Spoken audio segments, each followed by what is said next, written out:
7ই জানুয়ারি 1610। সেদিন রাতে মহাকাশ বিজ্ঞানের জনক হিসেবে খ্যাত বিজ্ঞানী গ্যালিলিও গ্যালিলি তার টেলিস্কোপের সাহায্যে একই সঙ্গে 4টি উপগ্রহকে আবিষ্কার করেন। তিনি পরের রাতে উপগ্রহ 4টির উপর পর্যবেক্ষণ করে জানতে পারেন উপগ্রহগুলো বৃহস্পতিকে কেন্দ্র করে ঘুরছে। এই 4টি উপগ্রহই বৃহস্পতির সবচেয়ে বড় উপগ্রহ।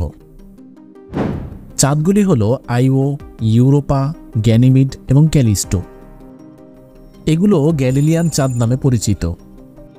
এদের মধ্যে সবচেয়ে বড় উপগ্রহটি হল গ্যানিমিড। তবে এই চাঁদকে গ্যালিলিও আবিষ্কার করলেও এই উপগ্রহটির নামকরণ করেন বিখ্যাত সায়েন্টিস্ট সাইমন মেরিয়াস। গ্রিক পুরাণের দেবতা জিউসের প্রেমিকের নামে গ্যানিমিড নামকরণ করা হয়। আমাদের পৃথিবীর উপগ্রহের সংখ্যা 1টি। চাঁদ নামেই আমরা তাকে চিনি। চাঁদ যেমন পৃথিবীকে কেন্দ্র করে প্রতিনিয়ত ঘূর্ণনশীল, তেমনিভাবে সৌরজগতের আরও অনেক গ্রহ রয়েছে যাদেরকে কেন্দ্র করে একটি নয় বরং একাধিক চাঁদ ঘূর্ণায়মান।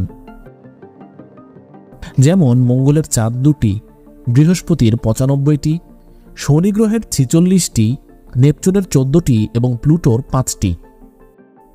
কিন্তু সৌরজগতের এইসব চন্দ্রসমূহের মধ্যে আয়তনে সবচেয়ে বড় কে? পৃথিবীর চাঁদ নাকি অন্য কোনো গ্রহের চাঁদ? সৌরজগতের সবচেয়ে বড় চাঁদ কোনটি এবং এর পাশাপাশি এই বিশেষ চাঁদের আর কি কি অবিশ্বাস্য বৈশিষ্ট্য এবং চরিত্র রয়েছে তা জেনে নেওয়া যাক। আশা করি এই ভিডিওর শেষে আমি আপনার লাইক এবং সাবস্ক্রাইব অর্জন করতে পারব। আমি ইমন আছি আপনাদের সাথে। আপনারা দেখছেন বিজ্ঞানভার্স।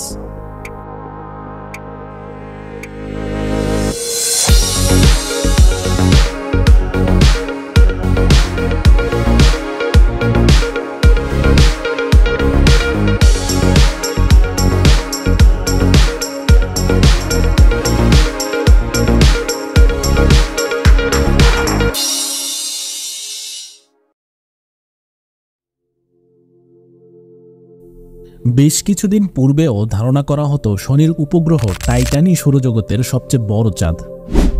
কিন্তু টাইটানই একমাত্র উপগ্রহ যার ঘন বায়ুমণ্ডল রয়েছে এবং সেটা আয়তনে বিশাল। বিজ্ঞানীদের মতে টাইটান এতই শীতল যে এখানে গ্যাস কণিকার চাঞ্চল্যতাও কম। ফলে কিছু গ্যাস কণিকা আটকে পড়েই এই ঘন আবহাওয়ামণ্ডলের সৃষ্টি করেছে। এর বায়ুমণ্ডলের 99% হচ্ছে নাইট্রোজেনে ভরপুর। আয়তনে টাইটান বুধ গ্রহের থেকে কিছুটা বড়। কিন্তু গ্রহের ব্যাসার্ধ মাপার পদ্ধতি আবিষ্কার হওয়ার পর জানা গেল টাইটান নয়, বৃহস্পতির উপগ্রহ গ্যানিমিডই হল সৌরজগতের সবচেয়ে বড় চাঁদ। ব্যাসার্ধে টাইটান গ্যানিমিডের কিছুটা ছোট। গ্যানিমিড হল বৃহস্পতির 3য় উপগ্রহ। সৌরজগতের অন্য উপগ্রহের তুলনায় গ্যানিমিড একটি বৈশিষ্ট্যের কারণে সবচেয়ে আলাদা। কারণ গ্যানিমিডই হল সৌরজগতের একমাত্র উপগ্রহ যেটিতে গ্রহের মতো ম্যাগনেটিক ফিল্ড রয়েছে। মূলত এই ম্যাগনেটিক ফিল্ড থাকার কারণে গ্রহকে কেন্দ্র করে উপগ্রহ ঘূর্ণায়মান এবং এই ম্যাগনেটিক ফিল্ডের কারণেই সমগ্র সৌরজগৎ একটি নির্দিষ্ট সিস্টেমে কোটি কোটি বছর ধরে একইভাবে ঘূর্ণায়মান। গ্যানিমিডের ব্যাস 5268 কিলোমিটার। এই ব্যাস হিসাব করলে দেখা যায় এই উপগ্রহটি বুধ গ্রহের থেকে প্রায় 8% বড় এবং সৌরজগতের দ্বিতীয় বৃহত্তম উপগ্রহ টাইটানের থেকে 2% বড়। আয়তনে এই উপগ্রহটি প্লুটো গ্রহ থেকেও বড়।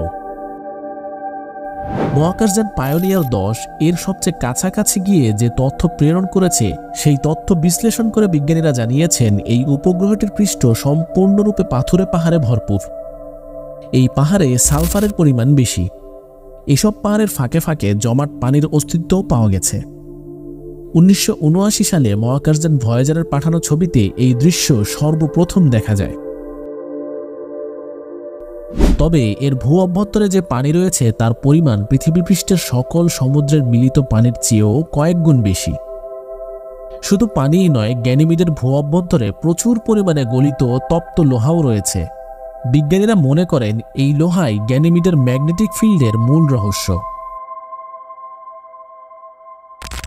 উপগ্রহটিতে অক্সিজেনের হালকা বায়ুমণ্ডলও বিদ্যমান।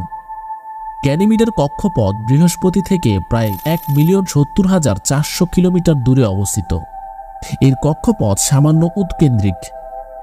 এটি প্রতি 7 দিন 3 ঘন্টায় বৃহস্পতিকে একবার ঘুরে আসে। এই সময়ের মধ্যে আইও 4 বার এবং ইউরোপা 2 বার বৃহস্পতিকে ঘুরে আসে। সব মিলিয়ে রহস্যমণ্ডিত সৌরজগতের সবচেয়ে বড় এই চাঁদ। আগামীতে বৃহস্পতির নতুন রহস্য উন্মোচন এবং গ্যানিমিডের নতুন সব তথ্যের খোঁজ পেতে ইউরোপিয়ান স্পেস এজেন্সি 2023 সালের এপ্রিল মাসে বৃহস্পতির উদ্দেশ্যে লঞ্চ করেছে জুপিটার আইস মুন এক্সপ্লোরার নামের একটি মহাকাশযান। এর মূল লক্ষ্য হল বৃহস্পতির 3টি বরফাচ্ছন্ন চাঁদ গ্যানিমিড, ক্যালিস্টো এবং ইউরোপা অন্বেষণ করা। বিজ্ঞানীরা ধারণা করেন এই চাঁদগুলোতে জল থাকতে পারে এবং সেখানে জীবনের অস্তিত্বও সম্ভব।